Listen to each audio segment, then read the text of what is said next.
Hello my dear class 10 students, welcome back to our English class, and today we are continuing with grammar worksheet 1. We have already done one topic in our previous class, that is determiners, and today under worksheet 1 we still have the subject pronoun agreement and also the finite and non-finite verbs. Okay, subject pronoun agreement will be found in page number 38 and finite and non-finite verbs will be found in page number 41. Let's deal with subject pronoun agreement first. Okay, what is subject pronoun agreement? It is simple. You just have to use the correct pronoun according to the subject, right? We know that pronouns are words that are used in place of nouns, right? Instead of using the names of places, names of people, names of animals, you can use some words in order to make your sentence simpler. And here, if you are using the name of a girl, you know that you have to use the word she, right? She or her. We have learned that. And in order to name, instead of using the name of a boy, you can use he or him. These are what we have learned. But today we are going to discuss about personal pronouns, okay? Personal pronouns.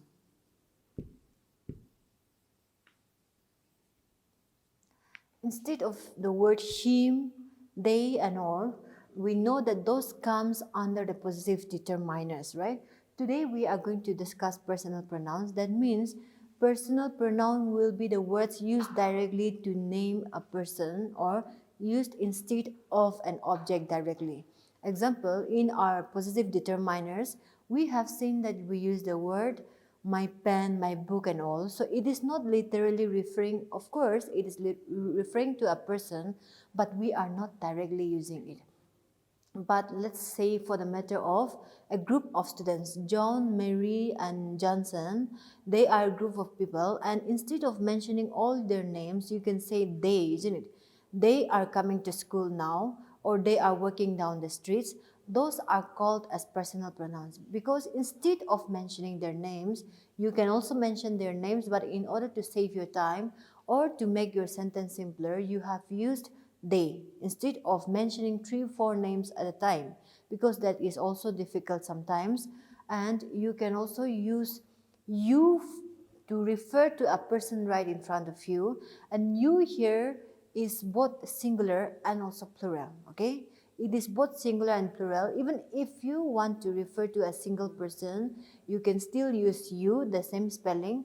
And if there are a group of people, then also you can use you. Okay, that is a word that is applicable to both singular and to plural. And then we have, okay, let's discuss the 3 persons. Okay, the first person, the second person and the third person. The first person is I. Okay, the second person is you, and the third person is he, she or they. So for the first and the second person, what we do is, see, we are also going to touch the subject-verb agreement here a little bit, because if we are discussing the first, second and the third person, it is very important for us to know the subject-verb agreement too. I is a singular word. You can be used for both singular and plural, but even if you are using the word you for a singular person, the verb will be, we will have to take the plural form of the verb. Okay, and for I, even though I am a singular person, I still need to take the plural form of the verb. That means you cannot use the word is for I, you cannot use the word is for you also. In that case, even though I and you are singular, we have to take the plural form. That is why I say I and you are very important in grammar. Why? Because even though they are singular, they don't take the singular verb forms. Okay? We know that in a verb, we can make it singular by adding s or es to the verb, right? In a noun, we used to add s or es to make it plural, but in a verb, we use s or es to make the verb singular. Okay, please keep that in mind. If I say, I think the students are studying well, if you are going to use one of the third persons, he or she, we have to use the word thinks, right? She thinks that her students are studying well, or he thinks that his students are studying well, right?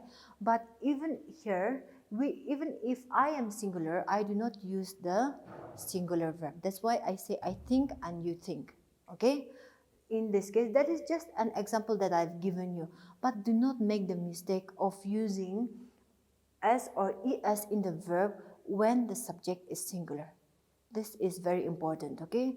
I have explained in some of our previous classes also, and today I'm also reminding you again the one mistake that we see and we hear almost every time. You say she don't know. Example, you are referring to your friend and your friend doesn't know about something. So instead of saying she doesn't know or he doesn't know, you hear people saying he don't know or she don't know. In that case, you are making a grave mistake here, and especially when it comes to your markings. Just because you added an unnecessary s or es to your verb, even though your sentence might appear correct to you, just because of that extra letter, you might miss 1 or 2 marks, okay? Or if that question carries 3 marks, you have already missed 3 marks, okay? I always bring in the marks again because I know that your marks are also very important for you. But remember, even though the marks are important, more important thing is the usage of your language in your daily conversation. If you are a person who scores very good marks in grammar, but you're speaking, when you cannot put it into good practice, your marks alone will not help you.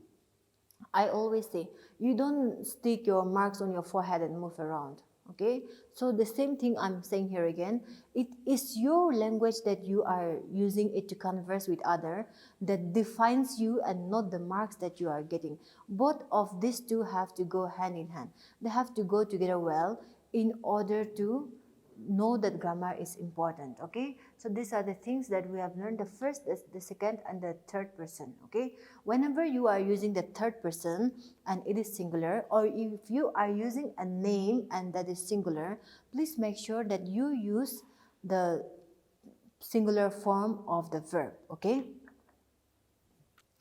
and the next kind of pronoun that we are going to study is reflexive pronoun. Okay, reflexive pronouns. So what is reflection? You learned that in science, right? Or in our daily life, if you stand in front of the mirror, whom do you see? You don't see any other persons, right? You see yourself. So that is the reflection. So I'm going to tell you, all pronouns with self or selves are reflexive pronouns, okay? I, myself, she, herself, they, themselves, okay? And remember, if you are using the word themselves, you have to put VES, because if you put S here, that is singular, and for all the plural words, you have to use VES. If you want to write myself, okay, that will be SELF again. Remember, by using F, it is singular. By using VES, it is plural, okay? So reflexive pronouns would be like this. My mother did the work herself, okay? If you are asked to fill in the blanks with reflexive pronoun, you have to use one of those self pronouns, okay? I say self pronouns. Why? Because that comes under the reflexive pronoun, okay? My mother did the work herself. I did my homework by myself, okay? But sometimes you also see that the two pronouns are following each other.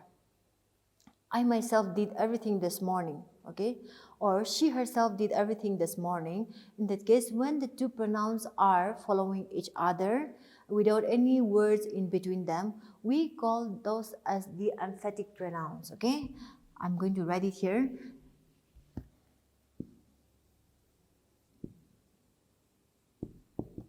Emphatic pronouns. Why emphatic? Because it is emphasizing on the pronoun that is right before it, okay? So emphatic pronouns and reflexive pronouns are very close to one another. The only thing that we can differentiate is emphatic pronoun will just follow the pronoun, okay, or the noun. She herself did the work. That means there is no other words that came in between these two words, and this kind of pronouns are called as emphatic because it is emphasizing on the pronoun without anything coming in between. And reflexive will be both these pronouns have self and selves, okay? Herself, himself, ourselves, okay? Remember, in order to make it plural, you have to add VES. You cannot write SELF, okay? So, it is the position that they occupy that will determine reflexive and emphatic. Reflexive will be, she did the work herself. Emphatic will be, she herself did the work, okay? The sentence is almost the same, but the change of position is differentiating these two pronouns, okay? So with this, we have finished the subject-pronoun agreement.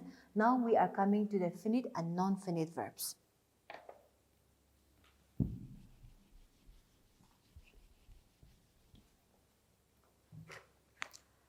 Okay, a finite and a non-finite verb. Finite verbs are the verbs that changes with the change of tense, right?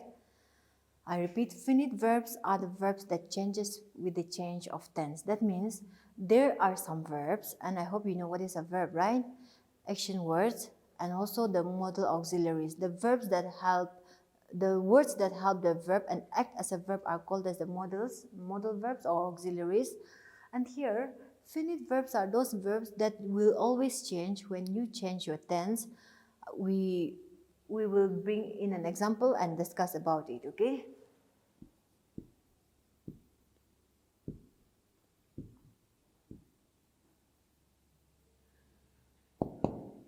She goes to office. So, if I ask you to point out the verb in our sentence, it is goes, right? What kind of tense is this? It is a present tense. It is in simple present tense. If I ask you to change it into past tense, what will you write? She went to office, right? She went to office. We have changed the word goes into went, okay? She went to office. That means the word goes is a finite verb. Because when we change the tense, it changed, right? But if I add an extra word here, look at this.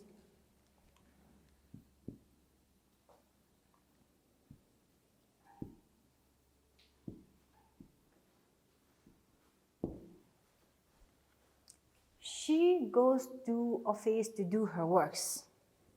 So you can pick out all the action words or all the verbs here. We know that goes is an action, it's a verb. She goes to office to do her work. Do is also a verb here, right? So we are going to change again, okay? And to see whether all the verbs will change or not. She goes to office to do her work, change into past tense. She went to office to do her works. Why do did not change? It is also a verb, right? And I am changing it into past tense. So we have to change this too, but this will not change. Why? Because we have the word do before it, okay? This is called a non-finite verb. We will discuss non-finite verb again. First of all, you have to be very clear with what is a finite verb. Finite verbs are the verbs which changes with the change of tense, and there are some verbs that will not change even if you change the tense, okay? Like, for example, we have seen that do has not changed. Why? Because it has the word to, okay?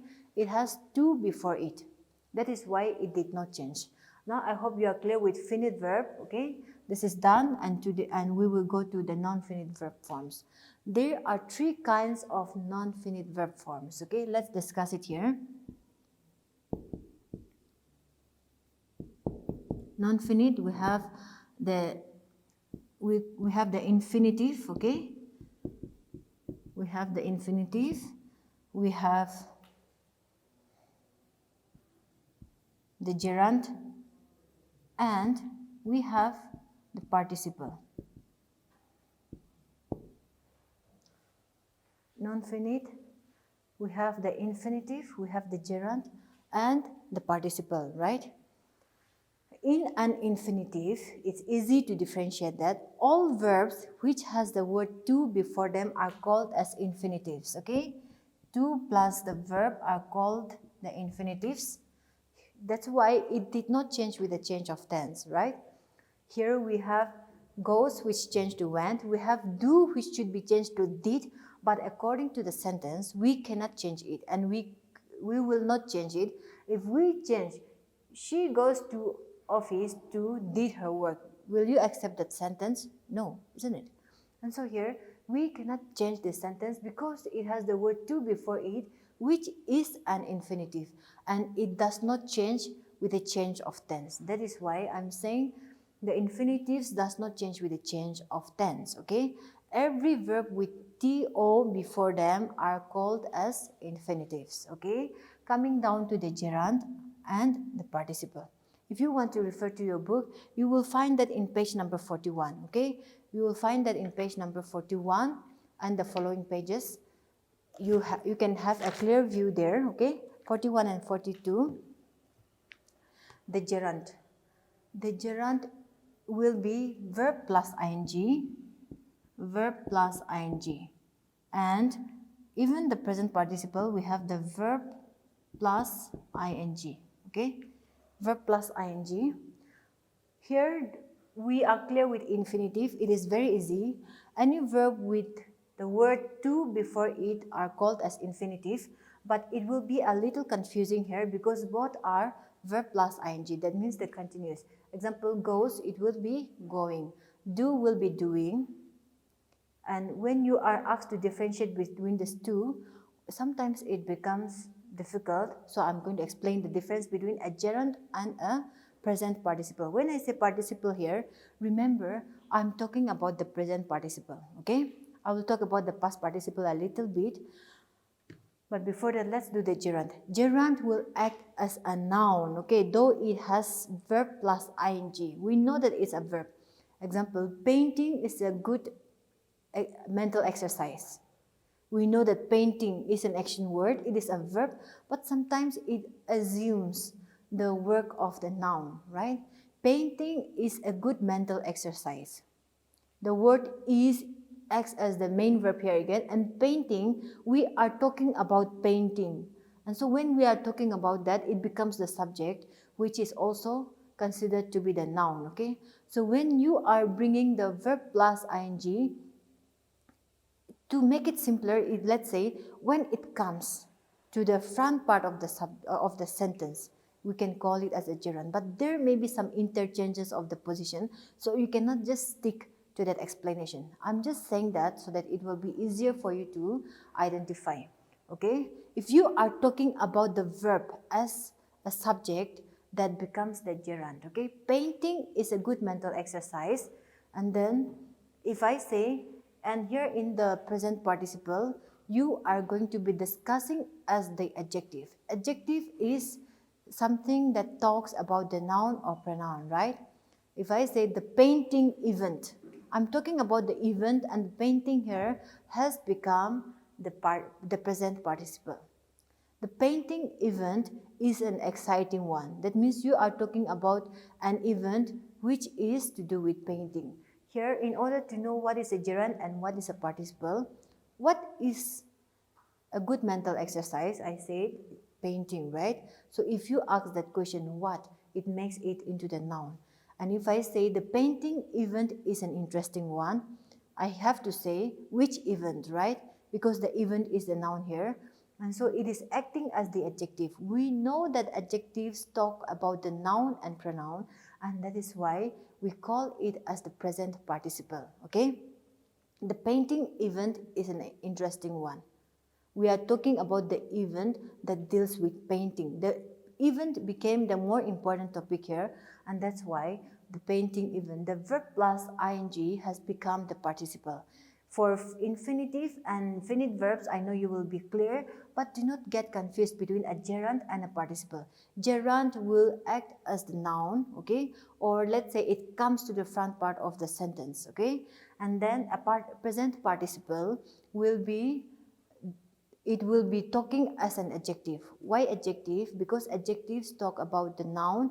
We are talking about the event, the painting event, the cycling event, all these things, okay? And the past participle is easy because it is not similar. Past participles are just en or ed. Adding en or ed to the verb makes it a past participle, okay? En or ed, just this. Example, broken, right? Pasted. She pasted the picture on the wall. So, by adding en or ed to the verb, it becomes past participle. Present participle is ing, which is also sometimes confusing. That's why I made a clear difference between those two. In your questions, what you will get is, state whether the underlined verbs are participle or gerund, okay? In that case, you will know what is a participle or a gerund, but sometimes en and ed is also mentioned. You don't have to mention anything there, just say it is a participle, because they did not mention whether it's past participle or present participle. Unless they mention it, you can use both of them under one topic. If they ask you to underline, or if they ask you to fill in the blanks with past participle, remember, just add en or ed to your verb, okay? So with this, we are going to wind up our class for today. I hope that is clear to you all. Hoping to see you in the next class, and thank you for joining me for today.